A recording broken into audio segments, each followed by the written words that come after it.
ତନ୍ମୟ କହିବେ, ଆଦ୍ବି ତୁ ଚାଚୁକୁ କହନା, ତୁ କାହିଁକି ସ୍ୟାଡ୍ ଥିଲୁ?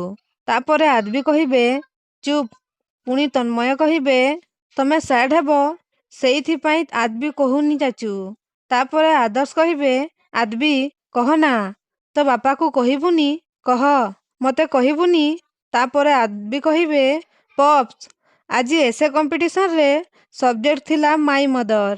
ଏହା ଶୁଣି ଆଦର୍ଶ ପୁରା ଆଶ୍ଚର୍ଯ୍ୟ ହେଇଯିବେ। ପୁଣି ଆଦ୍ବି କହିବେ, ସମସ୍ତେ ତାଙ୍କ ନିଜ ମାମାଙ୍କ ବିଷୟରେ ଲେଖିଲେ, କିନ୍ତୁ ମୁଁ ତ ମୋ ମାମାଙ୍କୁ ବିଲକୁଲ ଦେଖିନି। ସେଇଥିପାଇଁ ମୁଁ ଲେଖିଲି, ମୋ ମାମା ଜଣେ ପରୀ। ସିଏ ମୋତେ ପ୍ରତିଦିନ ସ୍ୱପ୍ନରେ ଆସି ଦେଖା କରନ୍ତି। ସିଏ ମୋତେ ପ୍ରତିଦିନ ଗପ କହି ଶୁଆଇ ଦିଅନ୍ତି। ଟିଚର ଯେତେବେଳେ ମୋତେ ଏସେ ପଢ଼ିବା ପାଇଁ କହିଲେ, ମୁଁ ଏସବୁ ଶୁଣେଇକି କହିଲି। କିନ୍ତୁ ମୋ କଥା ଶୁଣି ସମସ୍ତେ ହସିଲେ। ମୋତେ ସମସ୍ତେ ଚିଡ଼େଇ କହିଲେ, ମାମା ତ ମଣିଷ, ସିଏ କ'ଣ କେବେ ପରୀ ହେଇପାରିବେ? ମୁଁ ଜୋର ଦେଇ କହିଲି, ମୋ ମାମା ପରୀ। ସେମାନେ ସବୁ ଆହୁରି ହସିଲେ। ମାମା କେମିତି, ମୁଁ ସେ କଥା କେମିତି ଜାଣିବି ପପ୍ସ? କିନ୍ତୁ ମୋ ପାଖେ ତ ମୋ ମାମା ନାହାନ୍ତି।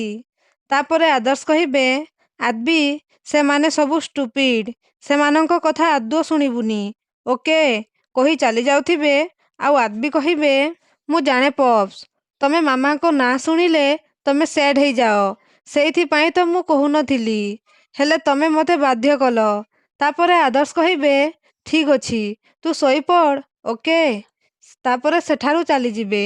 ତ ଦର୍ଶକ ବନ୍ଧୁ, ଆଦର୍ଶ ପଲ୍ଲବୀଙ୍କ କଥା ଶୁଣିଲେ କାହିଁକି ସ୍ୟାଡ୍ ହେଇଯାଉଛନ୍ତି? ଆଗକୁ ଜାଣିବା ପାଇଁ ଆମ ଚ୍ୟାନେଲକୁ ସବସ୍କ୍ରାଇବ୍ କରନ୍ତୁ।